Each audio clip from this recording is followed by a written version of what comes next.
point out on point 8, Хочу выделить 8 пункт, the name of Ptolemy's daughter is Berenice. что звали дочь Птолемея Невиза.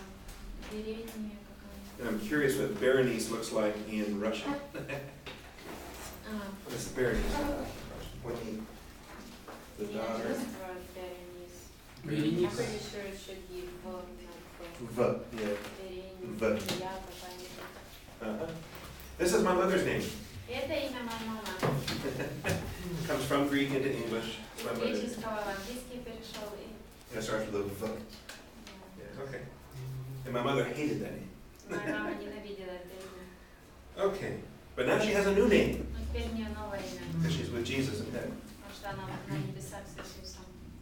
Okay. I'll let you read through these verses and read through the histories in these notes. They're very interesting. Можете сами прочитать стихи, прочитать распечатку, там интересный очень материал. Particularly about Antiochus III. Особенно об Антиохе III. Antiochus III is called Antiochus the Great. Он назывался Антиох Великий. And he's featured in verses 10, 11, 13, and 15 through 19. Он у нас в 10, 11, 13, с 15 по 19.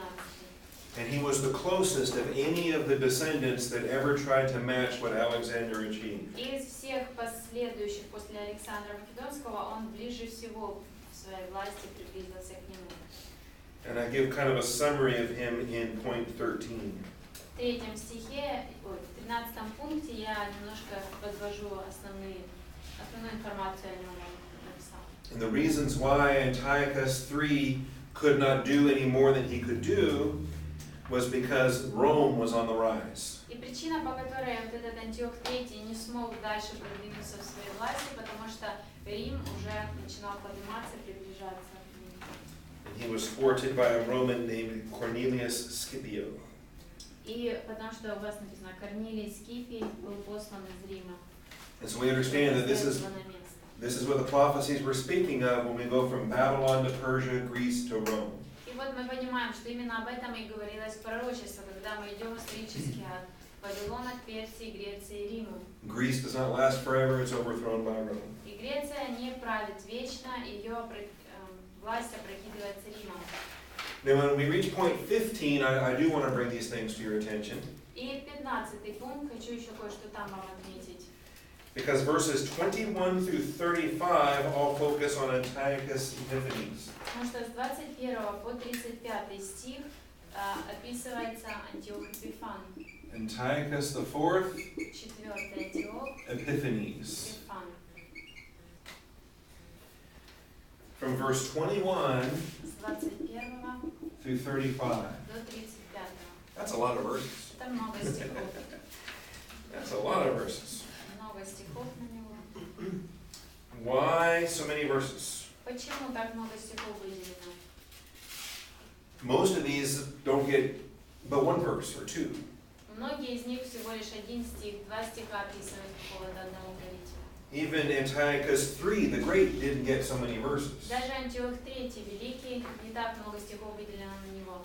But this king of the north is the one that has a tremendous significance. Но вот этот северный царь невероятное значение имеет. Because this king of the north is the little horn. Потому что вот этот царь является маленьким рогом. Remember there were 4 horns, Помните, было 4 рога. and on one of those horns a little horn arose. На одном из рогов вырос маленький рог. Insolent and full of intrigue, with a boastful mouth. Тоже с, не помню, как он там, хитрый, или как-то у вас было написано, хитрый, полный коварства, с тоже полной гордости. And remember, this is not a Roman horn with a boastful mouth. Помните, мы говорили, что это не римский рог, который горделивый рог маленький. That was Antichrist we saw in chapter 7. Это был антихрист, которого мы видели в 7 главе. This is a Greek horn with a boastful mouth. Это уже греческий рог, тоже с гордыми устами. And so this is the shadow or the type of Antichrist. Итак, он является тенью, прообразом антихриста. Featured in chapter 8. В 8 главе он описан. featured again in chapter 11. В 11 главе еще раз описано. Remember, the thing you're going to have to remember for your test Помните ли, что вам нужно было запомнить на экзамен? is where does Antichrist arrive in Revelation? Это то, где в Откровении, куда приходит, где появляется Антихрист в Откровении. How is he featured in chapter 7, chapter 9, and chapter 11? Как он описан в 7, 9 и 11 главах. And then the shadow or type of И Antichrist, также вам нужно было запомнить тень или прообраз Антихриста. who is Epiphanes. Это и есть этот Епифан. How is he featured in chapter 8 and chapter 11? И как он описан в 8 и в 11 главах. Remember that in both chapter 7 and chapter 8, they were little horns. Помните, что в 7 главе и 8 главе и тот названы маленький рог. Little boastful horns with big mouth. Маленький рог с высокомерными устами. Okay? But one was a Roman horn and one was a Greek horn. Но один из них был римским, а другой греческим. That's why they cannot be the same. Поэтому это не может быть один и тот же But they человек. are so similar, we understand that one is a foreshadowing of the other. Но они настолько схожи между собой, что мы понимаем, что это является предшественник All другого. of the similarities show that one is a type of the other. Все это сходство указывает на то, что один из них является прообразом другого. In chapter 9, what was Antichrist called? В 9 главе как был назван Антихрист? The coming prince. Он был назван, да, князь. He was not Messiah, the prince, he was the coming prince. Это не был Мессия, The prince who is to come, and his people were the ones that destroyed the city. князь, который придет, и его народ разрушит город. Now in chapter 11, the shadow is called the king of the north. А в 11 главе предшественник назван князь или царь северный. King of the north is not Antichrist. Царь севера это не Антихрист. King of the north is the shadow of Antichrist. Он является тенью Антихриста. Because king of the north represents the Seleucid and Antiochus kings. Потому что он представляет собой вот этот царь севера Селевков и Антиоха. And so this king of the north, Antiochus the fourth, И вот этот царь севера Антиох IV, is the shadow of Antichrist in chapter 11. он является тенью Антихриста в 11 главе. We still have to see the Antichrist himself in chapter 11. Но также мы видим самого Антихриста в 11 главе. So we're almost there, and your chart is almost complete. Почти уже дошли до него, почти уже мы закончили эту схему с царями. Okay, so let's look at Epiphanies, Давайте посмотрим Епифана verses 21 through 35. с 21 по 35.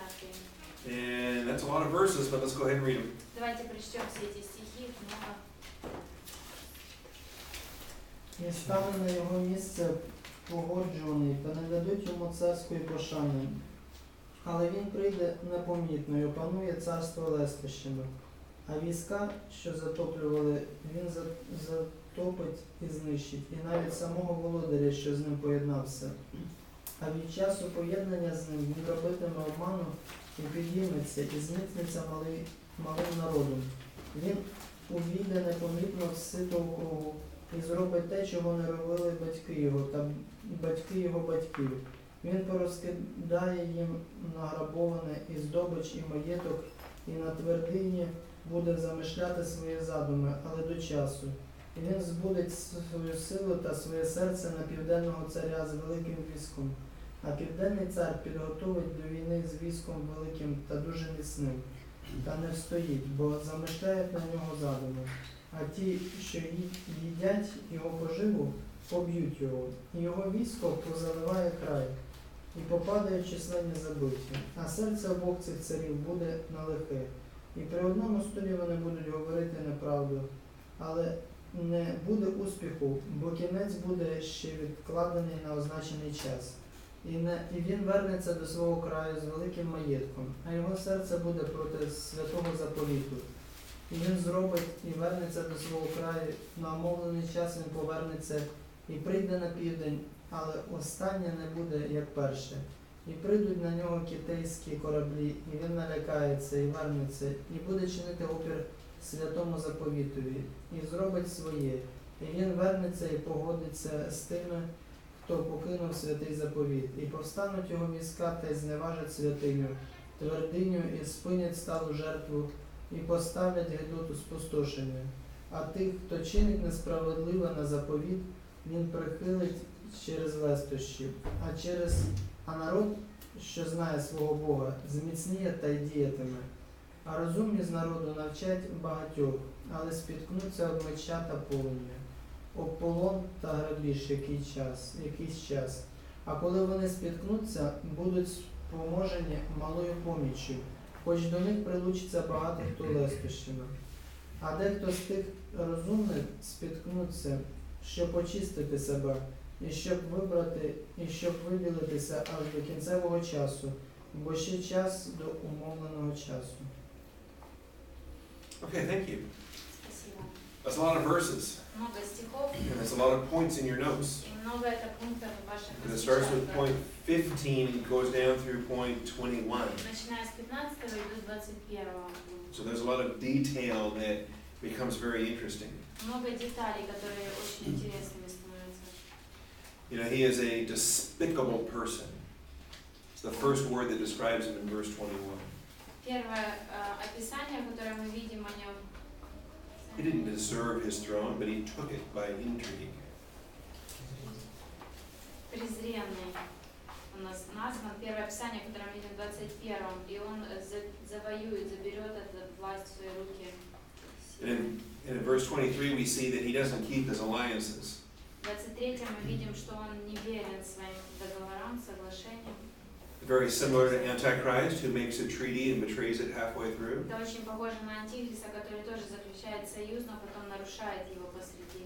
In all of these details we see that Antiochus behaves just like Antichrist will behave in the end times. И мы видим, что из всех этих деталей, что Антиох будет вести себя очень похоже на Антихриста в последнее время. Okay, and you can read through the history of him in point 15 with all those subpoints. В 15 пункте и во всех подпунктах вы можете прочесть исторические данные о нем. Some of his achievements in 16, 17, and 18. 16, 17, 18, там перечислены некоторые из его достижений. Including desecrating the temple in Jerusalem. Туда же входит и осквернение храма в Иерусалиме. Which is point 18 in the notes and verse 28 in your text. Это 18-й пункт распечатка, 28-й пункт, 31-й в тексте, 28-й. He's anti-Semitic. His heart is against the Holy Covenant. Он антисемит, его сердце против Святого Завета. We see that he even attacks the Prince of the Covenant. Мы видим, что он также атакует и князя Завета, принца He's Завета. very hostile to the Jewish people. Он очень враждебно относится к евреям. And that's throughout this entire text. Во всем этом отрывке мы это видим. Now, verse 29 and the points in the point 19 in your notes. 19 пункт, 29 стих. Now, one of my favorite stories in all of Roman history. Это одни из моих любимых историй во всей истории Рима. It's the story of a envoy from Rome named Papilius Laenus. Это история о Папилии Лаенос. And Laenus was an amazing character. Он был удивительным персонажем. Romans after him, like Julius Caesar, would look back to him as their example. И такие римляне, как Юлий Цезарь, они оглядывались на него и брали с него пример. As a true Roman that had guts. Это действительно очень смелый римлянин. And so Antiochus is moving against Egypt again, like he had done before. И Антиох, как и ранее, атакует Египет. But he encounters the ships of Kittim. Но вот на него выходят корабли Китима. Island of Cyprus. You've got Cyprus and Crete У нас есть here. Крит и Кипр. And these islands produced much shipping in the eastern Mediterranean. И из этих островов много кораблей путешествуют по берегам. They also produced some pirates. Также они производят и пиратов. And there were pirates along this coast. Вот с этой стороны побережья были пираты. And there was merchant shipping from these two islands. И торговые корабли ходили с этих двух островов. And in the early days of the Roman Republic, the Romans used this shipping for their commerce in the eastern Mediterranean. И Рим использовал вот эти корабли для торговли с Средиземноморьем. Eventually, Pompey and Julius Caesar would destroy these pirates. В конечном итоге Помпей и Юлий Цезарь, они уничтожают вот этих пиратов. And they would build their own navies so they would not be dependent upon these ships. И они строят свой собственный флот, чтобы не зависеть от этих кораблей. But this is still early during the Republic. Но это все еще происходит в раннее время республики. And so the Bible is accurate when it talks about ships of Kittim. Поэтому Библия в точности описывает корабли китимские. But Antiochus is disheartened and enraged. Но Антиох, он, как у нас там названо? That's the description in chapter 11, verse 30. В 30 стихе сказано, что он озлобился, в общем, озлобился, упал духом, озлобился. Okay? And here's the story, the way the Romans tell it. И вот то, как история нам рассказывает эти события, как римляне рассказывают эти события. Papilius Laenus handed Antiochus a letter written by the Senate of Rome. Папилий Лайнас привез письмо Антиоху из Рима. And the letter forbid him to wage war against Egypt. Это письмо, в письме запрещалось ему начинать войну против Египта. Because Rome was developing an interest in Egypt for Rome's own Потому purposes. что у Рима начинал появляться интерес к Египту. So Antiochus asked if he could have time to consider. И Антиох спросил, есть ли у него время, чтобы обдумать это. And Laenus said, take as much time as you like. И Лайнас сказал, что можешь, сколько тебе нужно времени думать. But he drew his sword and he drew a circle in the sand around where Antiochus was standing. Но он достал свой меч и нарисовал на земле, очертил круг, где стоял So that Антиох. Antiochus would be standing inside a circle in the sand. И так Антиох оказывается посреди этого круга, начертанного на песке. And the Romans said, take all the time you want, И римлянин ему сказал, думай, сколько тебе нужно. but you will give your answer before you step outside of that circle. Но ответ твой ты должен дать перед тем, как ты выйдешь из этого круга. It's a great story. I like this story. Отличная история, мне она нравится. And so Antiochus was humiliated. Итак, это было унижением для Антиоха. He was confident against Egypt, but he knew that Rome, if he attacked Rome, it would be a disaster.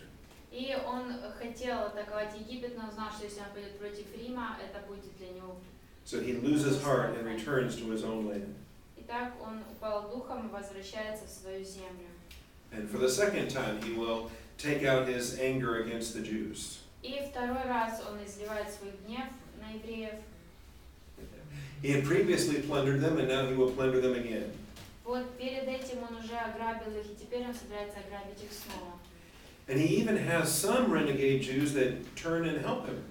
Также есть некоторые из евреев, которые переходят на его сторону, помогают ему. So when you look at verses 31 and 32, Итак, если вы посмотрите 31-32 стихи, and even 30, и даже 30, he shows regard for those who forsake the Holy Covenant. и исполнит свое намерение, и опять войдет в соглашение с отступниками от Святого Завета.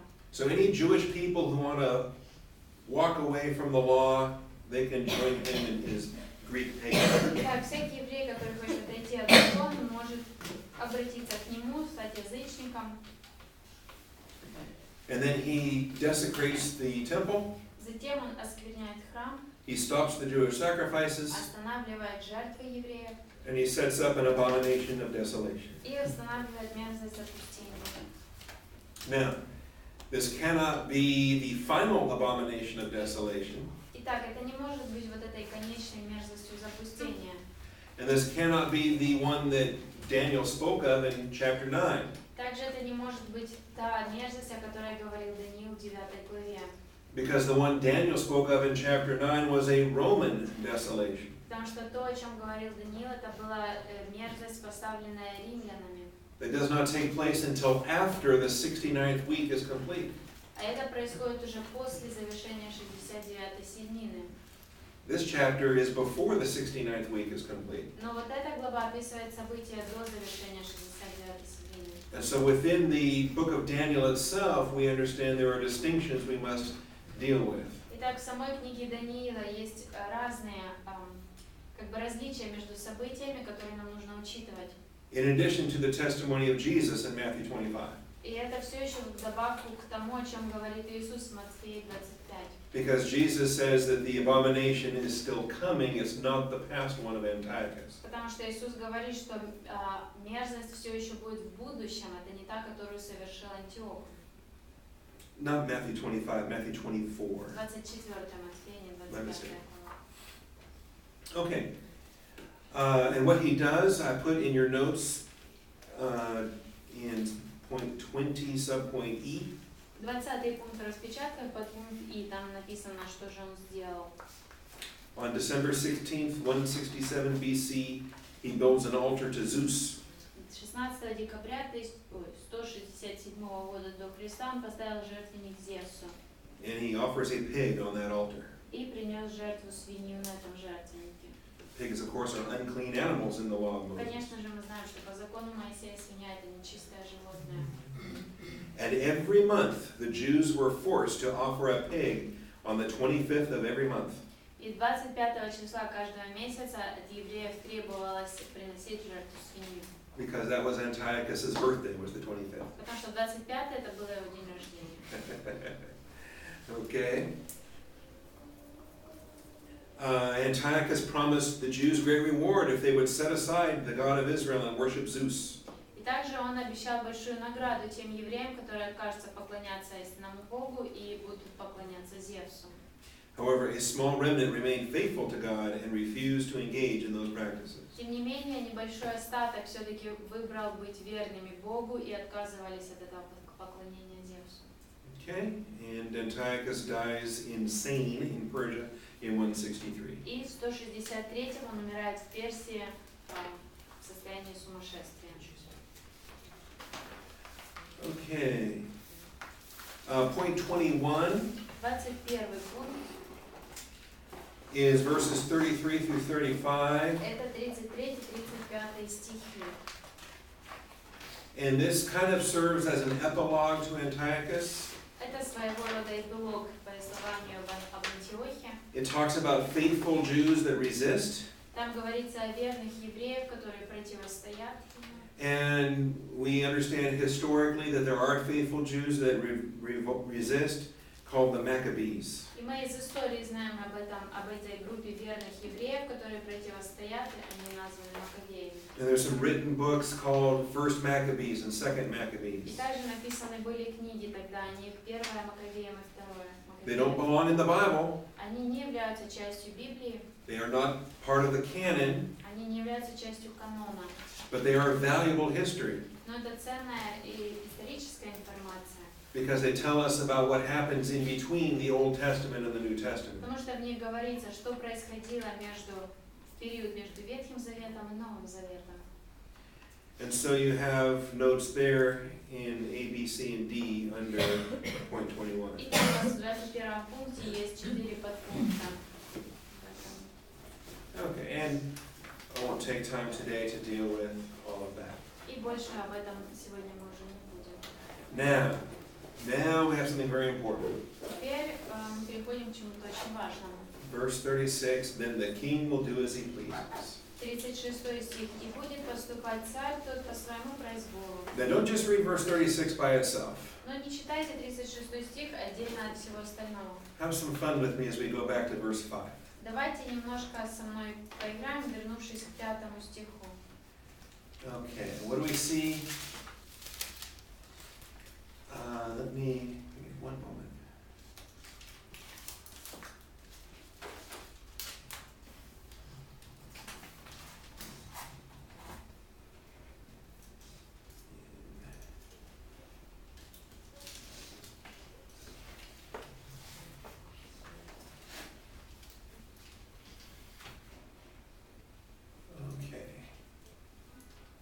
work? Yes, this one works. Okay, look with me at verse 5. Давайте посмотрим вместе 5 стих. King of the south. Южный царь. Verse 6. 6 стих. King of the south, king of the north. Южный царь, северный царь. Verse 7. King of the north. 7 северный царь. Verse 8. King of the north. 8 северный царь. Verse 9. King of the south. 9 южный царь. Verse 11. King of the south. King of the north. 11 северный царь. Okay. And run all of this all the way down to verse 36. И точно так же идет до 36 стиха. Okay. King of the south, king of the south, king of the north, king of the north, king of the north, king of the south, king of the south, king of the north, king of the north, king of the south, king of the north, king of the south, king of the south, king of the south, king of the south. Можешь не переводить его, You got all that? То есть вы поняли, да? Перечисляется то тот, то тот, то тот, то тот. And then verse 36. И теперь у нас 36 стих. Then the king will do as he pleases. И будет поступать царь тот по своему произволу. What king? Какой царь? Который был South or north? который был Северный или южный? Okay? There's no direction assigned to that king in verse 36. В 36 стихе уже не привязан он либо к северному, либо к южному направлению. And it jumps out at you and hits you in the face. Этот стих словно выпрыгивает из всего этого. Now in verse 40, we'll go back to king of the south, king of the north, king of the north. In which verse? Verse 40 and А в 44. 40 стихе он опять вернется. Северный, южный царь. See, verse 40 has king of the south and king of the north again. Видите, опять там царь южный, Okay. царь северный.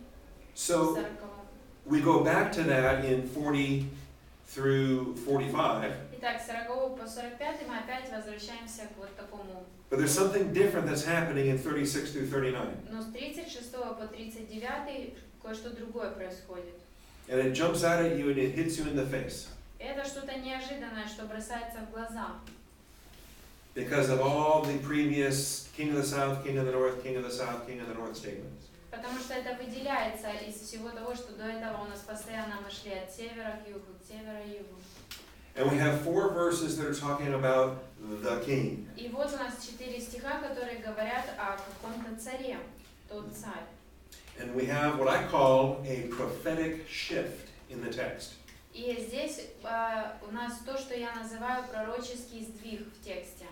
Similar to Ezekiel 28, Это похоже на то, как в Иезекииле 28, when you have a few verses where you're talking about a ruler, где несколько стихов говорят о правителе, and then there's a shift where now you're talking about a different king. а затем происходит переход, и речь идет о другом царе. We find out that we're actually talking about Satan in Isaiah 28. И мы видим, что в Исаии 28 речь идет на самом деле о сатане. And because you have indicators in the text, you understand that a shift has taken place. Из-за того, что в тексте есть такие вещи, которые указывают на это, мы понимаем, что произошел переход. That's why I call it a prophetic shift. Поэтому я и называю его пророческий переход. Something similar in Isaiah 14. То же самое Исаии 14. Something similar in a lot of places. И в многих местах у нас похожее явление. Something we have right here in Daniel 11. И похожее на это у нас и в Даниила 11 главе. And we identify the shift because of the markers that we have in the text. И этот переход, сдвиг мы видим из-за того, что у нас есть в тексте определенные моменты, которые указывают на это. Specifically, we have a paragraph here that is not a part of the north and south story of chapter 11. И конкретно это вот такой небольшой абзац, который не вписывается в повествование об отношениях между северным и южным царями. And yet it is linked to that king of the north who is a shadow of the coming Antichrist. Но при этом это все же связано с вот этим царем северным, который является тенью Антихриста. And so what happens is we have this long development of the shadow. И вот у нас идет долгое повествование об этой тени. In verses 21 through really 35, С 21 по 35, or 32 some people или say. 32 некоторые говорят. But the foreshadowing is brought to a close to introduce the reality. Но вот на этом завершается рассказ о тени, и теперь повествование переходит к самой реальности, которая стоит за этой тенью. where he is called the king who does as he pleases. где он назван царь, который поступает по своему произволу. The king who does as he pleases. Царь, поступающий по своему произволу. I won't mark you wrong if all you do is write the king. Я не буду, можно просто написать на экзамене тот царь. But this one has to be the king of the north. Но вот здесь должно быть оговорено, что это северный царь. The king of the north is the foreshadowing, Северный царь является тенью, but it is the king that is the coming prince, the Antichrist. но тот царь это и есть антихрист грядущий. And so what we see in 36 through 39 is eschatology. С 36 по 39 речь идет об эсхатологии. It's a description of what Antichrist will be like in the tribulation. Это описание поведения антихриста в период скорби. He magnifies himself above every god, Возвеличит выше всякого божества себя. speaks monstrous things against the God of gods, И о Боге богов станет говорить хульное. and he prospers until the indignation is finished. И будет иметь успех, доколе не совершится гнев. For that which is decreed will be done. Ибо что предопределено, то исполнится. Remember, we saw the same thing in Daniel 9:27. Помните, то же самое мы видели в Даниила 9:27. That Antichrist's reign finishes when it is so decreed. Что правление антихриста завершится тогда, как и оговорено, в то время, которое оговорено указом. That's the decree of the Ancient of Days in chapter 7, Это указ, который был издан Ветхими днями в 7 главе.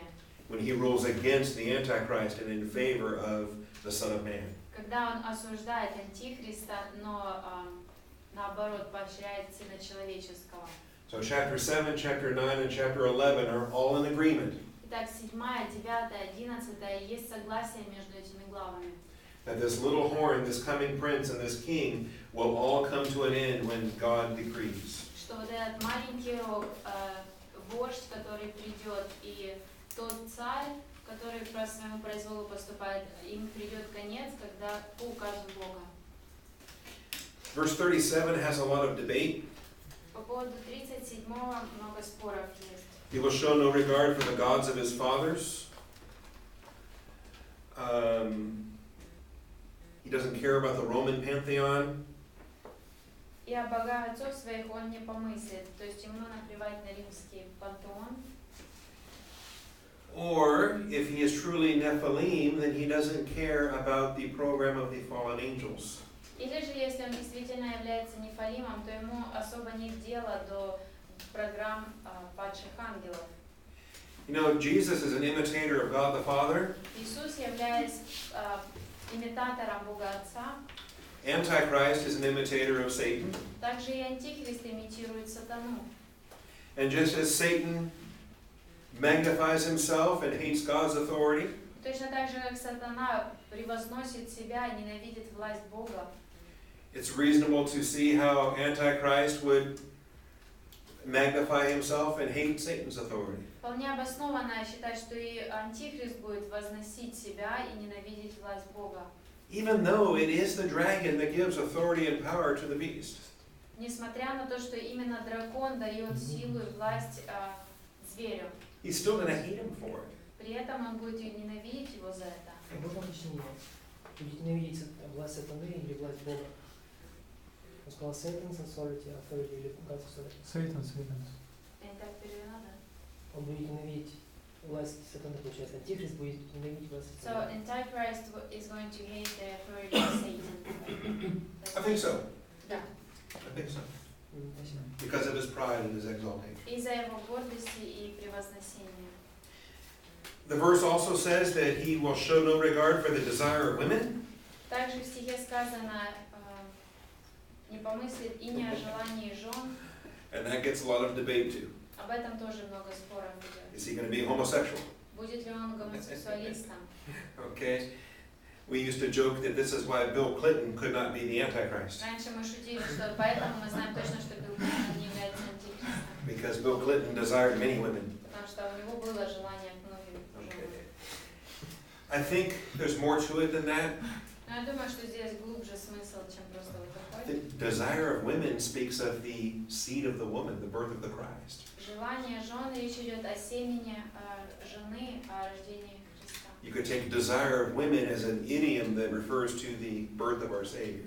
И вот это желание жен можно воспринимать как идиому, которая говорит о рождении нашего Спасителя. Under that understanding, then Antichrist has no regard for biblical Christianity. Если так понимать это, то тогда он никак не будет почитать или относиться к библейскому христианству. His God is a God of fortresses. In other words, military might. Но Богу крепости, вот кто его Бог, Бог силы, могущества.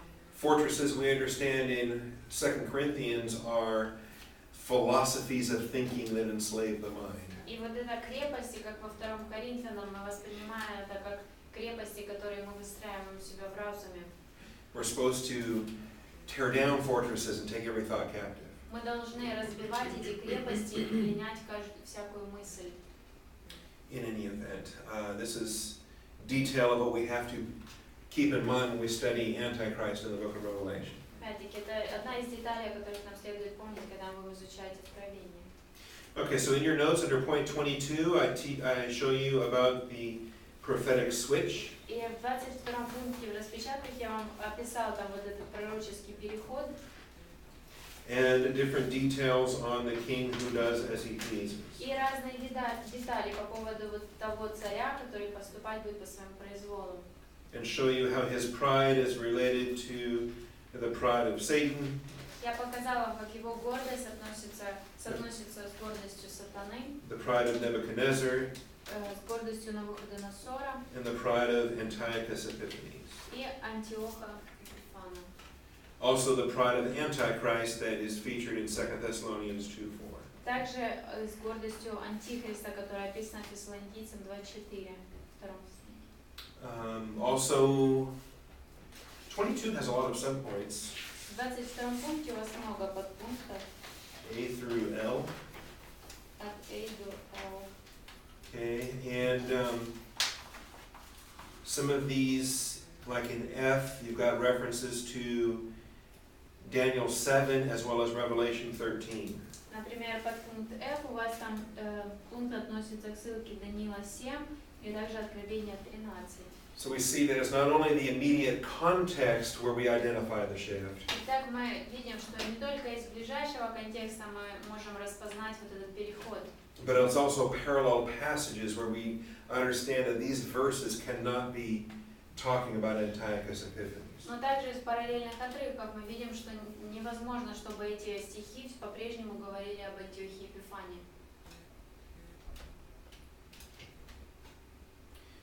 Okay. And then verses 40 through 45, the last point in your notes is point 23. Затем с 40 по 45 стихи, это последний пункт 23 распечатки. I want you to notice verse 40, Хочу, чтобы вы обратили внимание на 40 стих. because if you have any doubts about the prophetic shift, Потому что если вы сомневаетесь вот в этом пророческом сдвиге, then verse 40 is the final nail in the coffin. то вот этот 40 стих, это уже будет последним доказательством, которое точно уже покажет это. Because in verse 4 we read that at the end time, Потому что он начинается под конец же времени, the king of the south will collide with him. сразится с ним царь южный. So he can't be the king of the south. То есть не может речь идти о южном царе до этого. And the king of the north will storm against him. И царь северный устремится, как буря на него. So he can't be the king of the north. И так, значит, и северный царь исключается. He's got to be somebody else. Это значит кто-то другой, не эти двое. Okay, and so also notice we have prophetically shifted again forward to the end times. Также нужно заметить, что происходит еще один сдвиг в пророчестве. Мы уже дальше во времени продвинулись. Verse 40 says that at the end time. К последнему времени сказано, под конец же времени. And so he becomes attacked by these two kings, the king of the north and the king of the south, combine against him. Итак, вот он атакуем этими двумя царями, с севера и с юга. And chariots, horsemen, many ships. сказано, с колесницами, всадниками, многочисленными кораблями. And he will enter countries, overflow them, and pass through. И нападет на области, наводнит их и пройдет через них. He will also enter the beautiful land. И войдет он их прекраснейшую It will be землю. Israel, Это Израиль. and many countries will fall. И многие области пострадают. But these will be rescued out of his hand: Moab, Edom, Moab, and the foremost of the sons of Ammon. И спасутся от руки его только Эдом, Моав и большая часть сынов Амоновых. It goes on to describe his other wars: Дальше он описывает войны.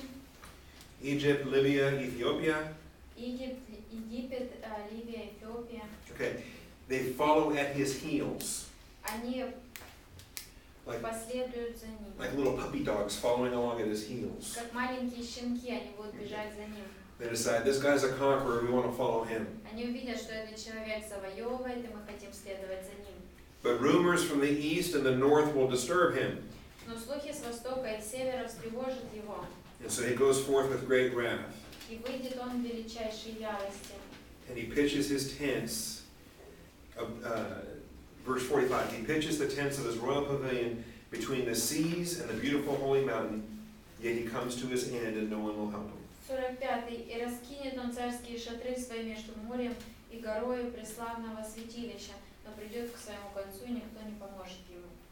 Okay, so here's the final Armageddon campaign from the side of the Antichrist. Вот окончательная военная кампания со стороны Антихриста.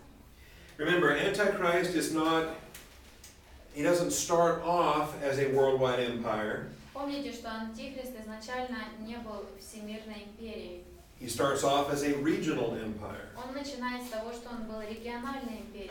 There's a 10-kingdom confederation Есть какая-то конфедерация из 10 царств, that is primarily Latin and Germanic. которая в большинстве своем является латинской и германской культурой. And this Latin and Germanic confederation becomes the new empire of Rome. И вот эта латино-германская империя, конфедерация, становится новой Римской империей. And he uproots 3 of those horns in his rise, Он вырывает 10 рогов, and he rules that regional empire to start with. и он начинает управлять вот этой региональной империей сначала.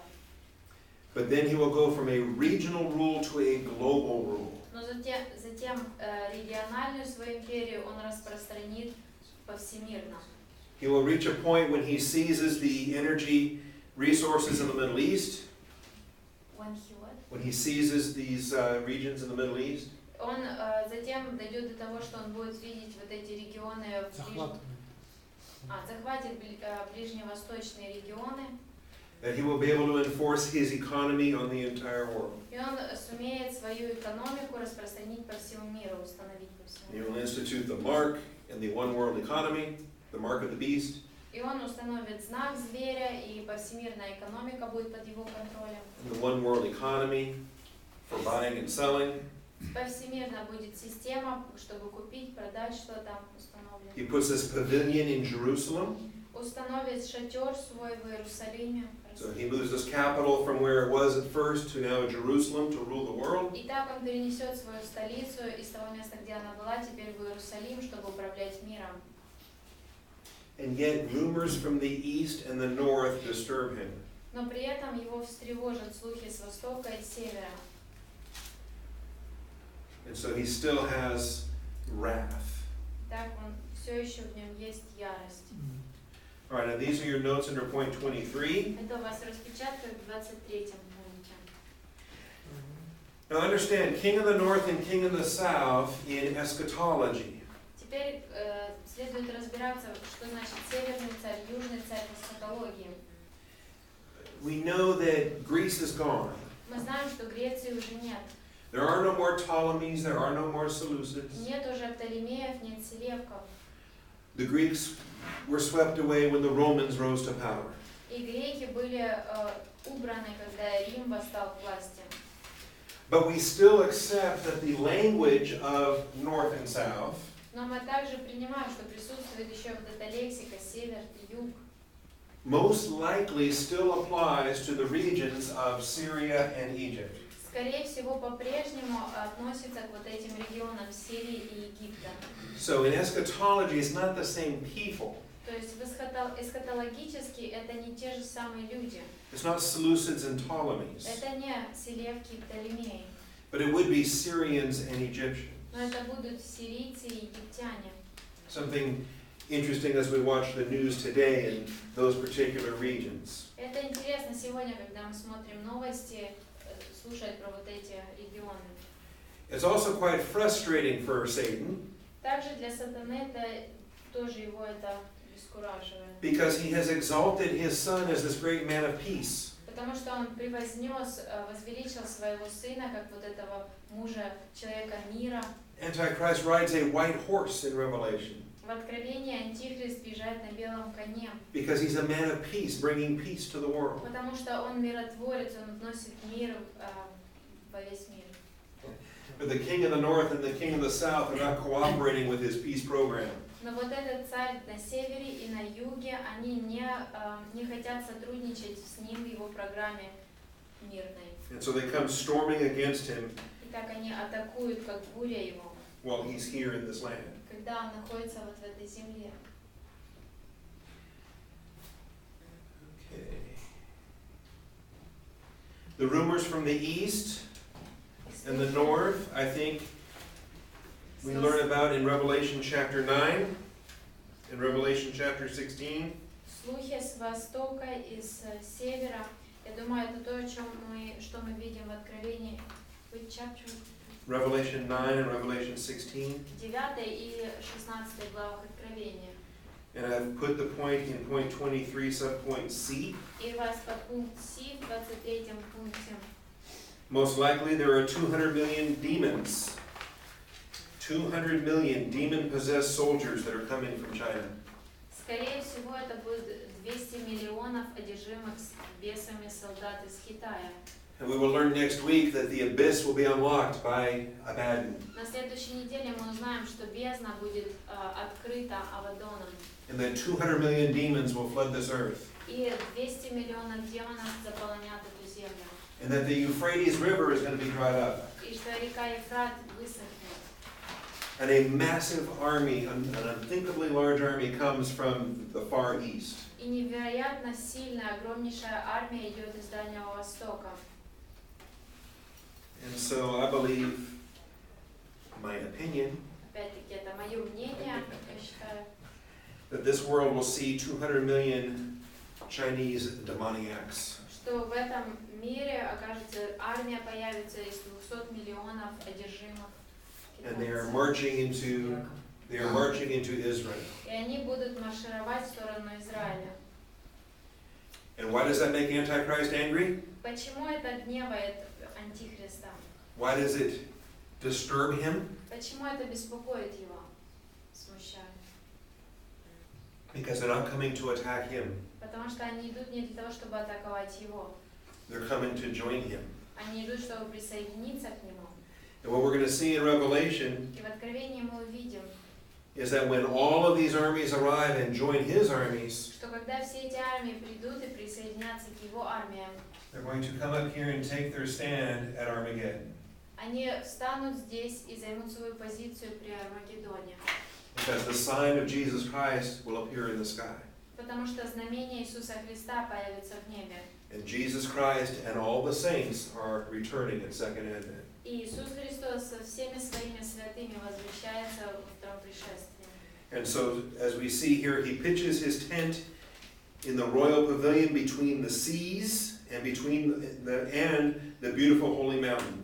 И мы видим сказано, и раскинет он царские шатры свои между морем и горой преславного святилища. That is a great geographical description of the valley of Megiddo. И это прекрасно как раз описано нам, как раз вот эта долина Between the Мегидо. Mediterranean, the Sea of Galilee, and the Holy Mountain. У них там моря в множественном числе, и получается между Галилейским, Мертвым, Средиземным морем.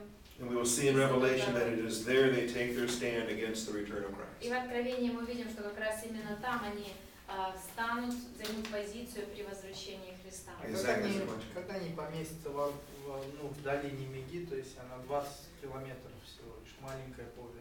How will they be able to fit into this valley if it's so small? It's not so small. Она не 20 настолько маленькая. kilometers. 20 kilometers.